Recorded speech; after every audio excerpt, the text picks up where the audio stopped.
the subject and our camera. No matter where you place your key light, keep in mind that its location will also dictate the location of any other lights you may wish to add to the scene. So we've set our key light. There's lots of light in some places, but our portrait looks kind of flat and the shadows are a little too dark for my liking. So to add some dimension, let's add another source of light. A fill light, as the name implies, is most often used to fill in areas of a scene that are not covered by the key light. These are typically areas of great contrast, such as around the nose and the chin. Adding a fill can bring a bit more light to the overall scene. It can soften those shadows and lower the contrast so your camera can more accurately reproduce all the areas of your image.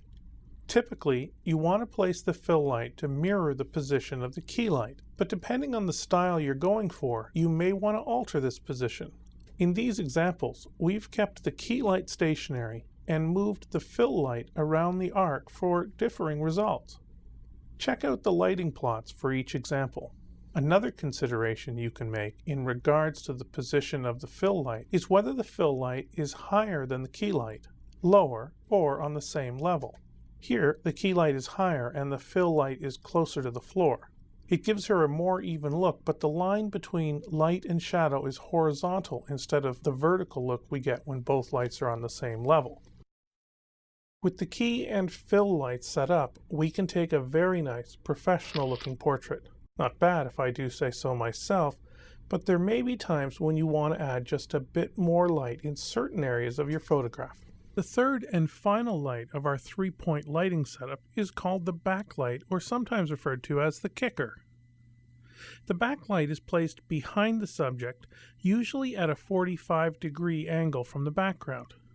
Its purpose is to light the subject from the rear.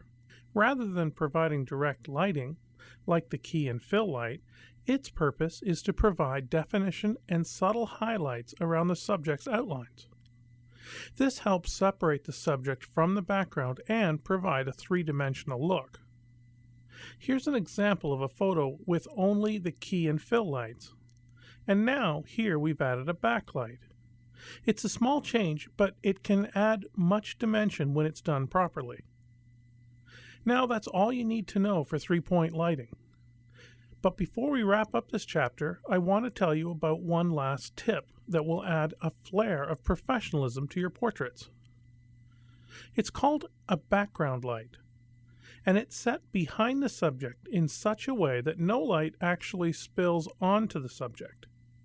Now when we take a picture, we can see that the background is separated, giving our eye some context in which to place our subject. A background light, together with the key, fill, and backlights, make up what is known as four-point lighting.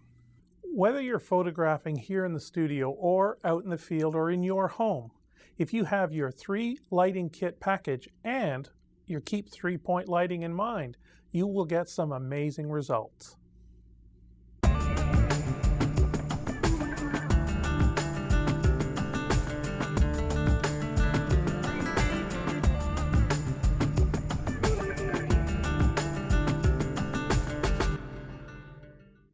Chapter 4.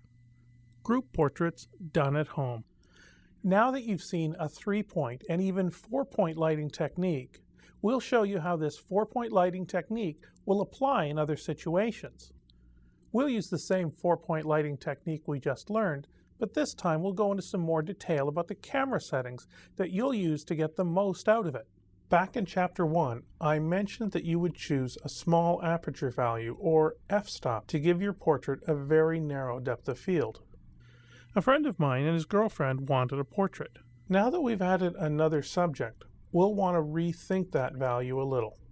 Here's a test photo taken with the original f-stop value we set at f5.6. She's in focus, but as you can see, he's not, due to the shallow depth of field. That's why we'll choose a wider depth of field for this portrait. Remember that a higher value actually means a smaller aperture in our camera's lens. A smaller aperture means less light will get into the camera, but we'll have a greater depth of field. For this setup, we'll choose an aperture value of f8. Now both subjects are in focus, but notice that our light levels have dropped slightly. We'll have to adjust our light levels to compensate, but we've just started, so that shouldn't be a problem at all. Now, just for comparison's sake, let's take a picture using available light and no flash. It's so dark you can barely see anyone's faces, so we'll use the camera's built-in flash this time. Well, it's better, but they both look kind of flat because there's really only one source of light in the shot, and because that flash was directly over the camera's lens, look at all that red-eye. Let's pull out the last lighting plot we used and apply it to this scenario. It's labeled plot number 5. For our key, we're going to use a studio flash with a softbox attached. A studio flash and a white photo umbrella we'll use as our fill. For our backlight, we're going to use a small studio flash with no diffusion on it. For our background light, we'll once again use a small flash, but this one will have a softbox on it, and this will add more dimension to our shot. Here's our lighting setup as it appears in the living room. It's a little crowded, but setting our portrait in a home brings a level of believability to the portrait that's difficult to reproduce in a studio setting. It's also a great example of the type of photography you can do in the comfort of your own home. Now let's set an ISO value that's low enough to give us the most use out of our lights. An ISO setting of 100 should do the trick. Now that we've set our lights, let's turn them on and see how they each affect the photo. First, our background light. Next, our backlight. Here's our fill. And finally, our key light. Each subject in our portrait is well lit and highlighted appropriately. Don't forget to set your camera's white balance before you take your picture. Here's our family portrait, suitable for framing.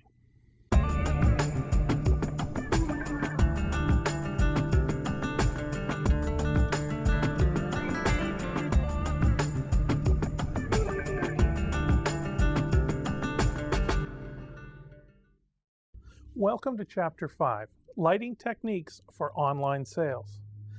Online sales is one of the hottest places right now to sell your used items. From antique furniture to watches, cameras, you name it, there's a place online for you to sell this. The best way to sell something is to show an accurate illustration that details its finer points. Whenever I can, I like to shoot my saleable items against a white backdrop. This looks more professional in our opinion. When you're shooting small items like, say, a pair of sunglasses, a set of steak knives, or maybe even a camera, you can use a couple of pieces of white construction paper. That would do the trick, but there's a better option. For a few bucks, you can pick up a professional white box. It's called a photo cocoon. It's basically made of pieces of white diffusing material put together to form a small cocoon. We'll quickly set up our photo cocoon and place it on a table. Place your item inside in the center and aim the camera into the box. Now, any light that you use here will be diffused by the white fabric, so it's a good idea to use as much light as you can. This will give you an even light on all sides of your item, and you'll be able to use a wider depth of field, so more of the item will be in sharp focus. With this box, it's possible to shoot using only one light source, although I'd recommend using at least 2. The more light you use, the brighter the space will be. For our first setup, we've used 2 VersaLights, one with a white photo umbrella and one with only a parabolic reflector, and we'll place one light on each side of the cocoon. Remember, because the lights are being diffused by the cocoon, we won't be afraid to use a light with just a parabolic reflector. The lights are placed at an equal distance away from the box and at the same output power level. It's a bright flash of light concentrated on such a small area, but look at the results. A white box is ideal if you have a lot of small items to sell and you don't want to spend a lot of time changing the lights for each item. It ensures that the light hits every portion of the objects with a clean, even light, and gives you the right depth of field to show everything in sharp focus.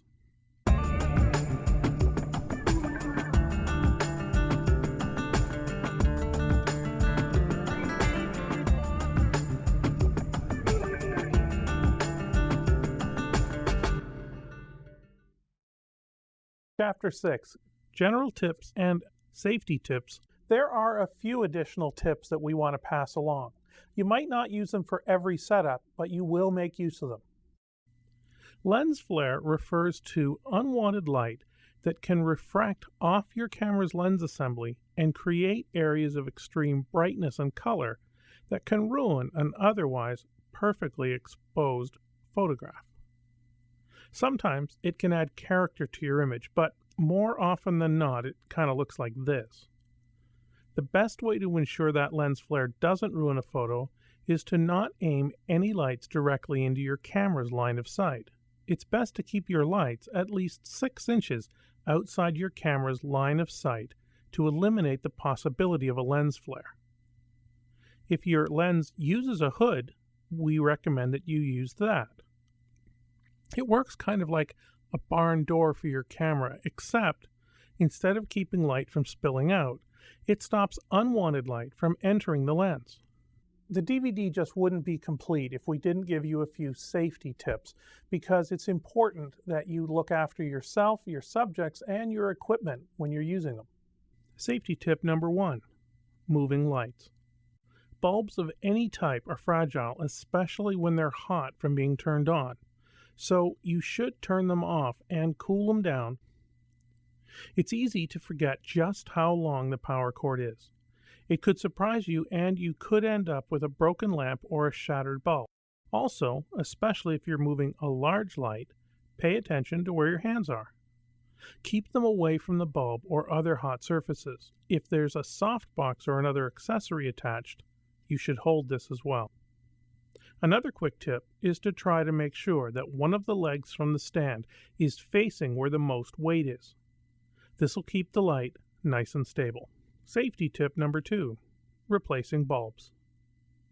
If you were dealing with a simple tungsten lamp, replacing the bulb would be simple, but we're working with studio flashlights, and they use a different kind of bulb, halogen.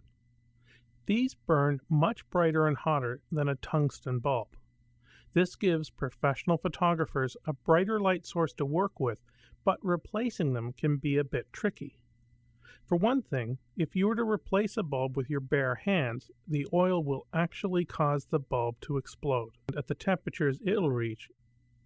For this reason, we'd recommend that you always wear gloves when you're replacing a bulb from your studio flashlight. Place the dead bulb in the new bulb's box and let it cool down before disposing it. Here's the kind of gloves that we use. They're just little cheap, inexpensive cotton gloves. We've reached the end of our guide to studio flash photography. Remember that there are 2 other discs in this series that can give you even more insight into the world of lighting techniques. And we at Jumpstart Guides are always producing new DVD titles that cover everything from new point-and-shoot and digital SLR cameras to video cameras and even software. For more information about our titles, to ask a question, to give feedback, or to request a title, please visit us on our website at www.jumpstartguides.com.